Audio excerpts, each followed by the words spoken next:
La princesse au petit pois. Il était une fois un prince qui cherchait désespérément une princesse, mais pas n'importe laquelle. Il désirait une véritable princesse. Seulement voilà comment être sûr qu'une princesse est une vraie princesse. Le prince fit le tour du monde et rencontra des centaines de princesses, mais à chaque fois, elles avaient un défaut. L'une avait les pieds qui sentaient mauvais, une autre disait des gros mots, et une autre encore se conduisait comme un garçon manqué. Elle ne pouvait certainement pas être de vraie princesse. Il rentra attristé de son long voyage. Jamais je ne trouverai une vraie princesse, sanglota-t-il. Je vais devoir rester seul dans cet immense château, sans compagne à mes côtés. Le roi et la reine essayèrent de le réconforter, mais rien à faire. Les journées passaient et le prince s'ennuyait terriblement. Un soir de violent orage, une jeune fille nommée Anaëlle frappa à la porte du château. Elle avait les cheveux tout mouillés. Des gouttes d'eau dégoulinaient sur son visage et ses vêtements étaient maculés de boue. Elle ressemblait aux mendiantes qui vivaient dans le village. Pourtant, elle affirmait être une princesse. Laissons-la entrer, proposa la reine. Je saurai reconnaître une véritable princesse. La reine donna à l'inconnue une robe toute propre, ainsi qu'une paire de chaussures. Elle lui fit préparer une chambre. Pendant le repas, le prince ne quitta pas Anaëlle des yeux. À la tombée de la nuit, la reine mit discrètement un petit bois sur le sommier de l'invité. Elle le recouvrit soigneusement de 20 matelas, puis de 20 édredons. Nous verrons bien si c'est réellement une princesse, ricana-t-elle avant de sortir de la chambre d'Anaëlle. Le lendemain matin, la reine se leva la première et attendit que la jeune fille se réveille. « Avez-vous bien dormi, ma chère ?» lui demanda-t-elle. « Très mal, j'ai le dos meurtri. Ce lit est très inconfortable. » La reine décréta qu'il s'agissait d'une vraie princesse, car seule une jeune fille de sang royal pouvait avoir la peau aussi sensible. Le prince lui demanda alors de l'épouser. Ils vécurent heureux et eurent beaucoup d'enfants. Le petit pois, quant à lui, fut exposé dans un musée où l'on peut encore l'admirer si personne ne l'a volé. La princesse et la grenouille. Il était une fois un roi dont les filles étaient toutes d'une grande beauté. Mais la plus jeune était si belle que même le soleil s'en émerveillait chaque jour. Souvent, la princesse allait s'asseoir au bord de la fontaine. Pour se distraire, elle lançait en l'air une boule d'or, puis la rattrapait. Il arriva qu'un jour, la boule d'or tomba dans l'eau de la fontaine. La fille du roi se mit à pleurer. Entre deux sanglots, elle entendit une voix. « Mais qu'as-tu donc, jolie princesse, à pleurer si fort ?» La jeune fille aperçut un crapaud dont la vilaine tête sortait de l'eau. « Ah, c'est toi, vieux barboteur, dit-elle, ma boule d'or est tombée dans l'eau. »« Ne pleure plus, dit le crapaud, je peux y remédier, mais que me donneras-tu en échange ?»« Tout ce que tu voudras, cher crapaud, mes robes, mes perles, mes bijoux, même ma couronne d'or. » Le crapaud répondit. « Je n'ai pas envie de tout ça, donne-moi seulement ton affection. Accepte-moi comme compagnon de jeu. J'aimerais m'asseoir à côté de toi à table, manger dans ton assiette d'or, boire dans ton verre et dormir dans ton petit lit. Si tu me promets tout cela, je plonge et te rapporte ta boule d'or. »« Je te promets tout ce que tu veux, va vite la chercher. » Mais elle pensait, ce pauvre crapaud a perdu la tête, lui qui passe tout son temps dans l'eau à coasser. Comment pourrait-il tenir compagnie à une princesse comme moi ? Fort de cette promesse, le crapaud plongea et rapporta la boule d'or. La princesse, toute joyeuse, ramassa son jouet et s'enfuit en courant. « Attends-moi !» cria le crapaud, mais la princesse ne prêtait aucune attention à ses cris. Elle rentra au palais de son père et oublia le crapaud. Le lendemain, comme elle était à table avec le roi, quelque chose monta le grand escalier de marbre. Arrivée en haut, la chose frappa à la porte et cria « Fille du roi, la cadette, ouvre-moi !» Quand la princesse ouvrit et vit le crapaud, elle claqua vivement la porte et reprit sa place à table en tremblant. Le roi s'aperçut de son malaise et lui demanda « Mon enfant, de quoi as-tu peur ? Y aurait-il derrière la porte quelque géant qui voudrait t'enlever ?»« Non, mon père, répondit la princesse. Ce n'est pas un géant, mais un affreux crapaud. Que te veut-il donc ? Demanda le roi très étonné. Hélas, mon père, gémit la princesse. Je suis allée hier jouer au bord de la fontaine.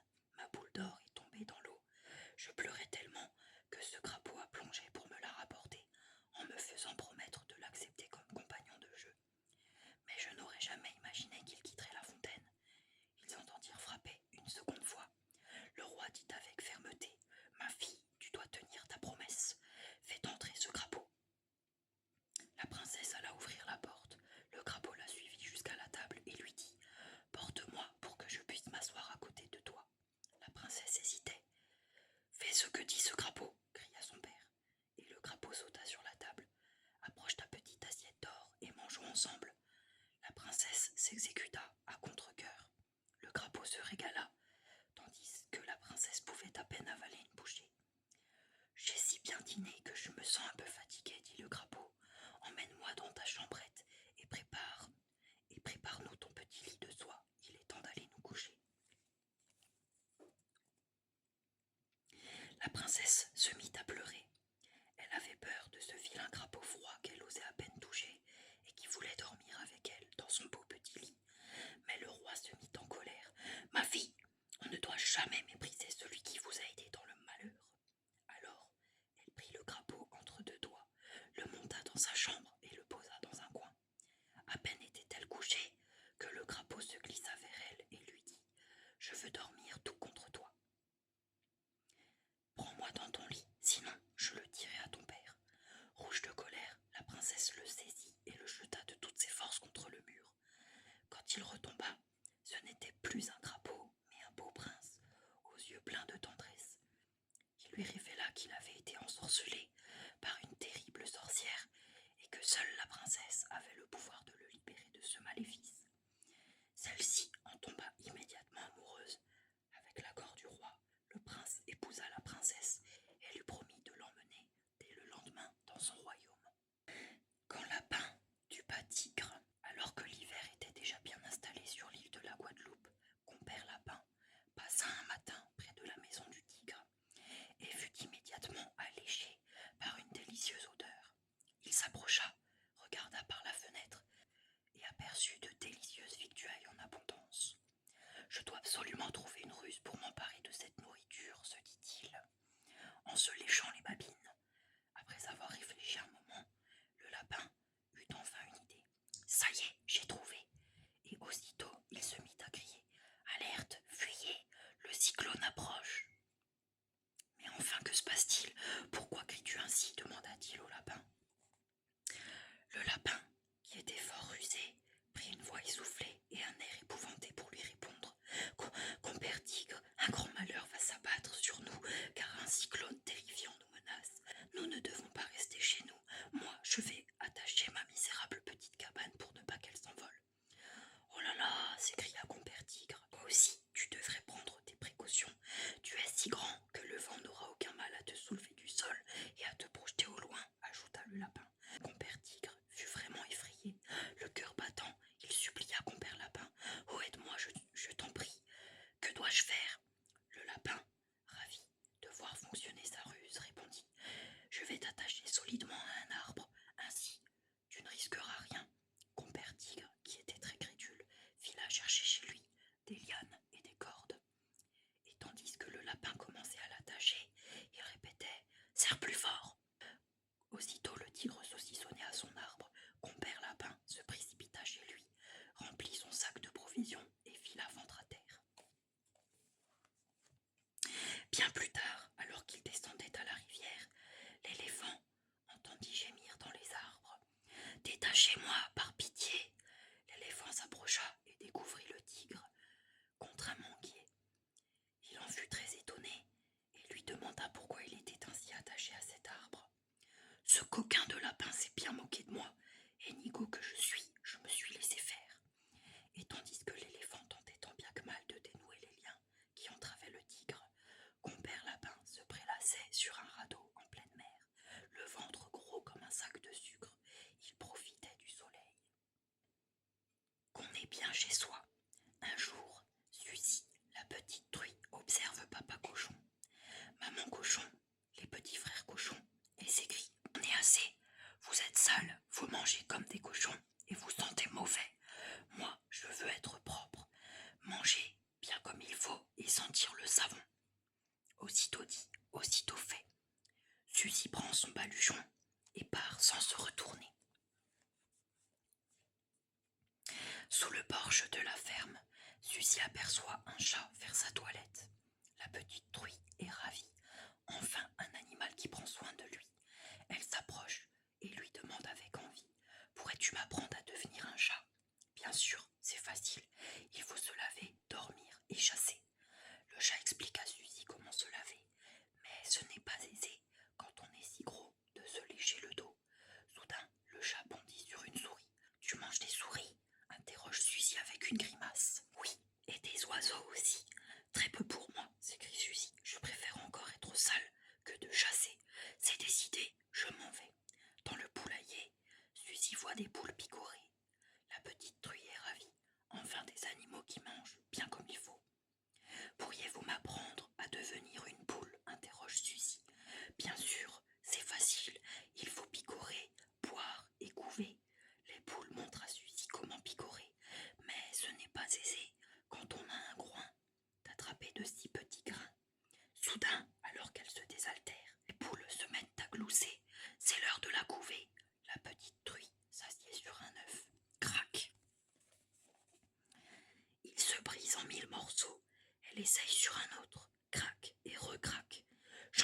pas sentir mauvais.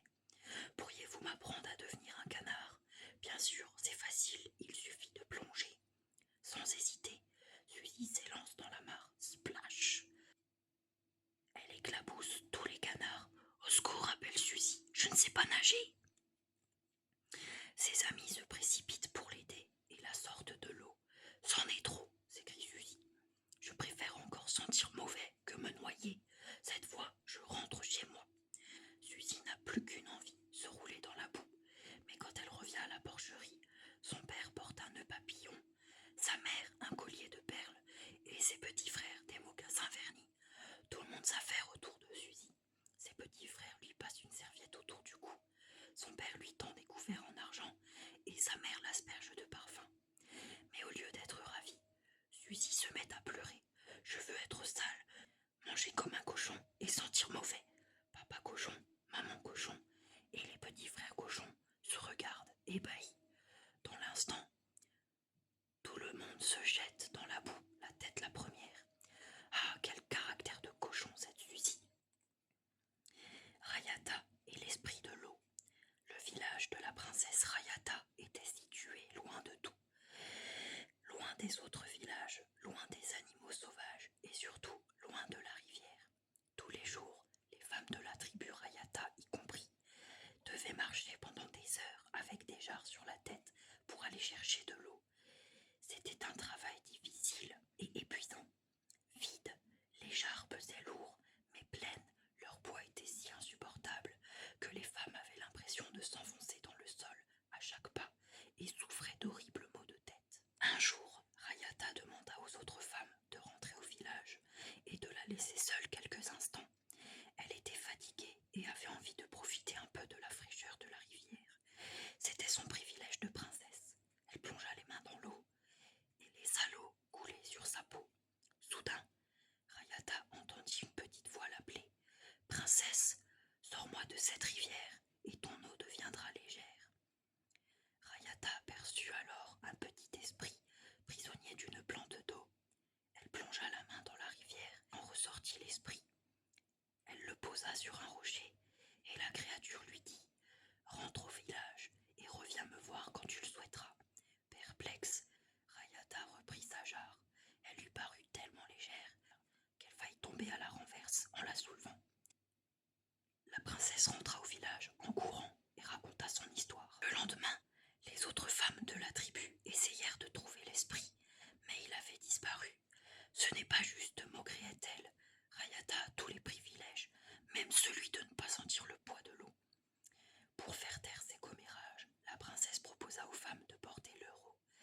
Mais comme elle ne pouvait pas porter toutes les jarres en même temps, elle faisait désormais plusieurs allers-retours dans la journée. En réalité, elle ne faisait plus que cela, aller et venir à la rivière pendant que les autres femmes se reposaient. La princesse tenta de rappeler l'esprit. Aussitôt, celui-ci apparut.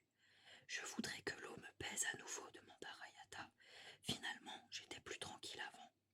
Pour cela, expliqua l'esprit, il faudrait me refaire prisonnier. Rayata attrapa l'esprit et le plongea dans l'eau, mais prise de remords, elle le replaça sur le rocher. Aussitôt, le petit esprit se changea en un magnifique jeune homme, beau et souriant. Une sorcière m'avait jeté un sort, expliqua-t-il. Il fallait qu'une jeune femme soit, par 2 fois, gentille avec moi pour l'annuler. Rentrons au village, je vais t'aider à porter tes jarres. De retour au village, l'esprit qui se nommait Goudou construisit des charrettes pour les femmes du village. Il alla ensuite demander à son père, chef de la tribu voisine, un âne. Celui-ci, n'ayant pas vu son fils depuis tant d'années, ne put refuser. C'est ainsi que les femmes allèrent désormais chercher de l'eau avec un âne et une charrette, les délivrant au passage de leurs maux de tête. Quant à la princesse, elle épousa le beau Goudou et ne retourna jamais chercher d'eau à la rivière.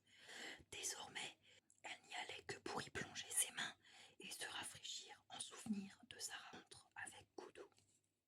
Réponse. Un mari et sa femme souhaitaient depuis longtemps avoir un enfant.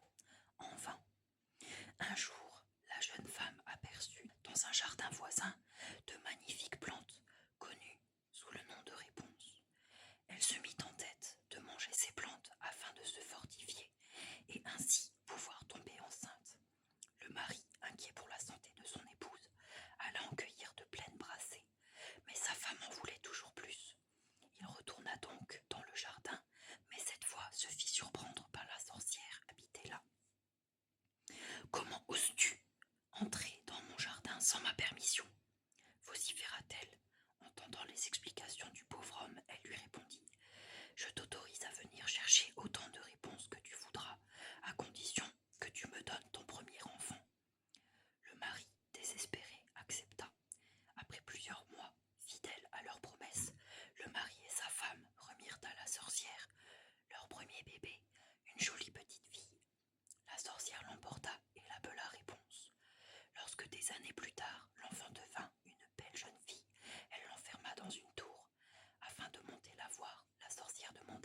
Mon enfant, fais descendre tes cheveux jusqu'à moi pour que je puisse monter. Et la jeune fille, après avoir tressé sa lourde chevelure, la laissait descendre jusqu'au bas de la tour. Or, un jour, un prince qui passait par là entendit chanter la jeune fille. Il s'arrêta pour l'écouter quand il vit la sorcière s'approcher, puis monter à la tour. Observant la jeune fille se pencher à la fenêtre, il tomba amoureux d'elle immédiatement. Le soir même, il appela Réponse, comme il avait vu la sorcière le faire. Réponse crut reconnaître celle qui l'avait élevée, et sans méfiance, fit descendre ses cheveux. Prince grimpa alors jusqu'à elle et lui déclara sa flamme. D'abord effrayée, la jeune fille le trouva gentil et beau. Ils s'éprirent l'un de l'autre. Après plusieurs visites, le prince dit à Réponse: « Je veux t'épouser et t'emmener loin d'ici dans mon royaume. » Ils convinrent que le soir même,